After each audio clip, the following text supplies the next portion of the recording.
Kung late ang bookkeeping mo as a business owner, wala akong tiwala sa'yo. Sa accounting, late encoding is a trust killer. Bakit? Kasi numbers are supposed to tell the real story of the business today. Imagine kung yung sales this week may encode pa lang next month. Ano mangyayari? Bulag yung business owner. And kung marami kang hindi alam sa business mo, mapapraning ka. Pag-iisipan mo talaga ng masama yung mga tao mo. Dagdag pa dyan, latent coding leads to inconsistencies. May sale na hindi papasok agad, may expenses na makakalimutan i-record, may mawawalang resibo, may hindi magtutugma.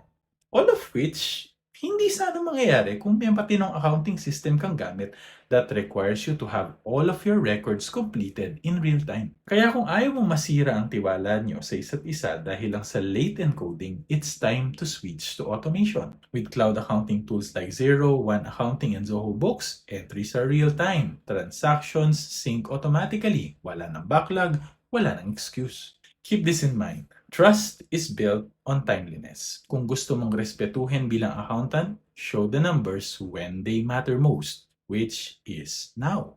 This is the power of accounting automation. And if you're interested to know more, send us a message. Laging tandaan. Basta accounting, i-automate na yan.